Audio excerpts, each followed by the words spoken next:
Bem-vindos à Sala Pastoral. Eu sou o pastor Alejandro Ninauaman e estamos lendo juntos o livro Herdeiros do Reino, de Josanã Alves.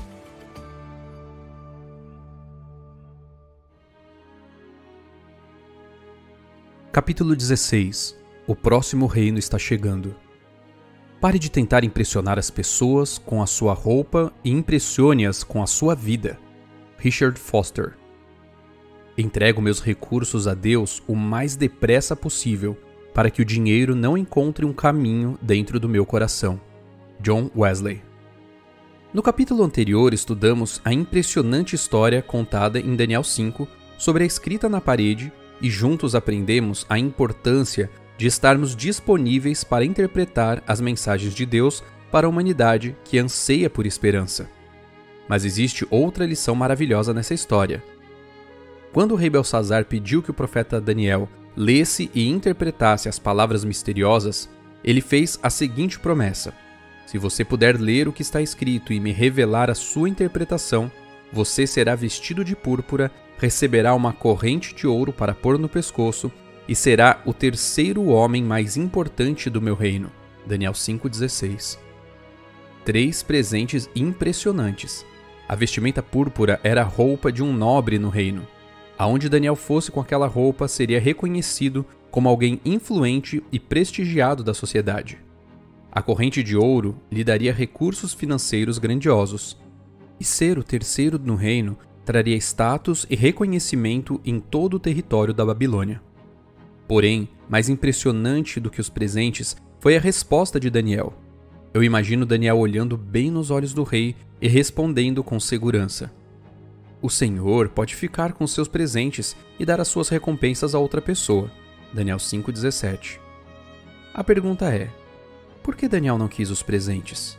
Não seria útil e estratégico ter uma posição de destaque, recursos e influência para ajudar os outros exilados? A resposta para a recusa de Daniel está na interpretação das palavras enviadas por Deus ao rei Belsazar e aos seus nobres. A mensagem era a seguinte: Mene, Deus contou os dias do seu reinado, ó rei, e pôs um fim nele.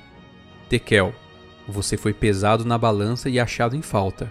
Pérez, o seu reino foi dividido e entregue aos medos e aos persas. A mensagem era clara. O reino de Babilônia chegara ao fim, e naquela mesma noite o próximo reino assumiria o poder. Daniel teve a oportunidade de ver o cumprimento da profecia descrita no capítulo 2 de seu livro, em que Babilônia seria substituída por outro reino. Daniel tinha tanta convicção do momento profético em que estava vivendo que foi capaz de rapidamente pensar o seguinte: para que me serviriam fama, prestígio, riquezas e posições em um reino que está chegando ao fim? Eu não quero nada deste reino, pois o próximo reino está chegando. Assim como Daniel, nós vivemos em um período profético crucial e precisamos ter a mesma convicção que ele de que não devemos nos apegar a coisas do reino atual, pois já aguardamos o próximo reino. Para Daniel, o próximo reino era a Média Pérsia. Para mim e para você, o próximo reino será um reino que jamais será destruído e que não passará a outro povo. Esse reino despedaçará e consumirá todos esses outros reinos, mas ele mesmo subsistirá para sempre. Daniel 2, 44. Amigos, estamos no limiar do próximo reino e infelizmente estamos tão apegados às coisas do reino atual que temos dificuldades de deixá-las para abraçar as coisas do reino eterno. Certo dia, John Wesley estava percorrendo uma vasta propriedade com um orgulhoso proprietário de terras. Eles cavalgaram durante horas e viram apenas uma fração da propriedade do homem. No final do dia, eles se assentaram para jantar. O proprietário das vastas terras perguntou avidamente: bem, Sr. Wesley, o que você achou de tudo que viu hoje? Wesley respondeu: acho que você vai ter dificuldade em deixar tudo isso. Quando Deus nos pede que sejamos fiéis em tudo que temos e somos, o que Ele está tentando nos ensinar é a entregar as coisas do reino atual para sermos capazes de receber as riquezas do próximo reino. Antes de Cristo retornar, passaremos por um período chamado Tempo de Angústia, e sobre esse período recebemos a seguinte orientação: vi que se alguns se apegarem à sua propriedade e não perguntarem ao Senhor qual é a obrigação deles, ele não fará conhecido esse dever, e eles vão continuar com a propriedade que têm. No tempo da angústia, porém, isso virá sobre eles como uma montanha para esmagá-los, e eles procurarão se desfazer dela, mas não será possível. Ouvi alguém lamentar assim: a causa estava definhando, o povo de Deus estava perecendo de fome pela verdade, e nenhum esforço fizemos para atender a essa necessidade. Agora nossa propriedade não vale nada. Ah, se tivéssemos permitido que ela se fosse e acumulado tesouros no céu. Vi também que Deus não exigia que todo o seu povo se desfizesse de suas propriedades ao mesmo tempo, mas se desejassem ser ensinados, ele os ensinaria no tempo de necessidade, quando vender e quanto vender. Todos os dias devemos viver uma vida de fidelidade, mas antes do retorno de Cristo, iremos entender o mesmo que Daniel entendeu, que não necessitamos mais de coisas do reino atual, pois o próximo reino está às portas e nada desta terra será útil no próximo reino. Você percebe na citação de Ellen White que esse aviso sobre quando vender e quanto vender não será dado por um pastor, um evangelista ou um missionário? Não precisamos ser enganados por charlatões, pois o próprio Deus irá avisar, mas somente aqueles que desejem ser ensinados. Há alguns anos tenho conversado com Deus sobre esse assunto. Não possuo riquezas, mas o que tenho está à disposição de Deus e tenho pedido a Ele para que eu esteja pronto a ouvir a voz dele quando esse tempo chegar. Não quero receber o próximo reino cheio de coisas inúteis do reino atual. Somente pessoas que aguardam ansiosamente o próximo reino estarão dispostas a fazer esse tipo de entrega, e eu quero ser uma delas. Na cidade do Cairo, no Egito, existe um cemitério onde dezenas de missionários que ao longo dos anos morreram longe de seus países estão sepultados.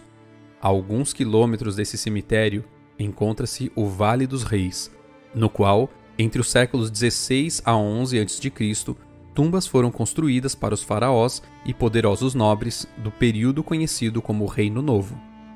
No Vale dos Reis é possível encontrar a suntuosa tumba de Tutankhamun, que viveu entre 1341 e 1323 a.C. O faraó Tutankhamun morreu com aproximadamente 18 anos e foi colocado em sua tumba com uma riqueza avaliada hoje entre 100 e 200 milhões de dólares. Já no cemitério dos missionários, existe uma lápide simples de William Borden, que morreu aos 25 anos e foi enterrado sem nenhuma riqueza terrena.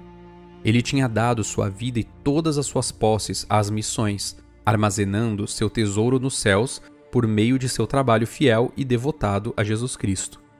Filho de William e Mary Borden, ele nasceu no dia 1º de novembro de 1887, em Chicago. Seu pai era imensamente rico, tendo feito fortuna na mineração de prata. Depois de se formar no ensino médio, Borden viajou por diversos países do mundo durante um ano com Walter Erdman, um viajante experiente que mais tarde se tornou missionário na Coreia. Nessa viagem, Borden sentiu seu primeiro chamado ao campo missionário, mas por causa do pedido insistente de seu pai, ele passou 4 anos na Universidade Yale, nos Estados Unidos, onde se sobressaiu nos estudos acadêmicos, ao mesmo tempo em que se dedicava à salvação de pessoas.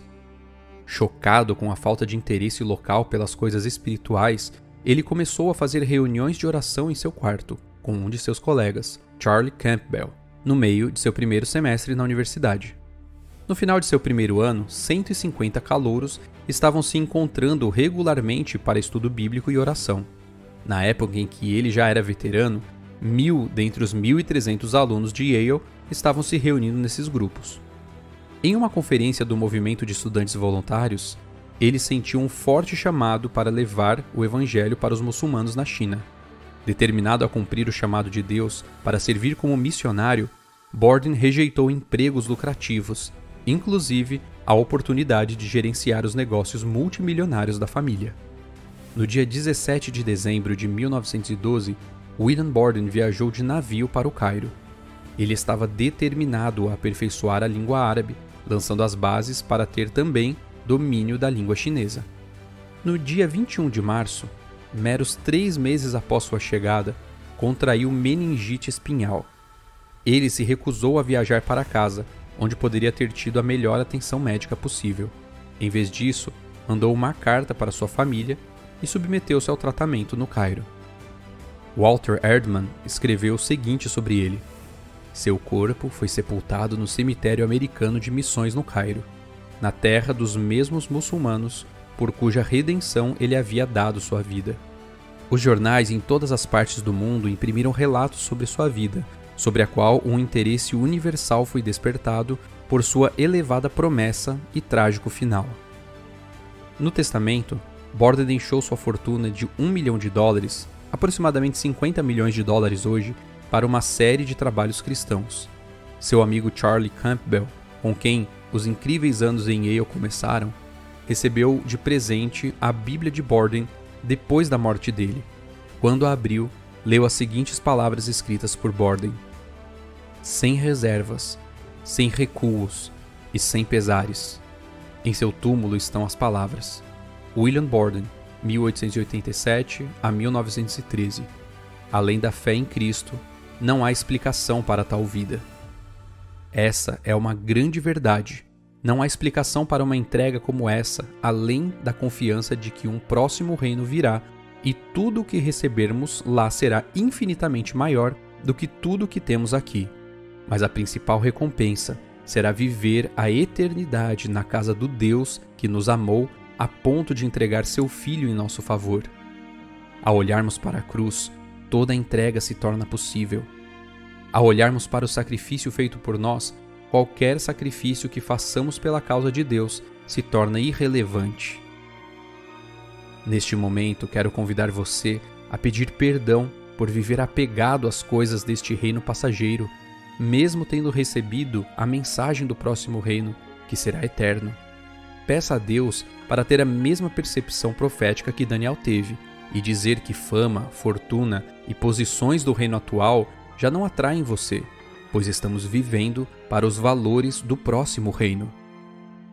Ao escrever este capítulo, estou pedindo isso a Deus e consigo sentir a alegria e a paz de decidir viver para o próximo reino.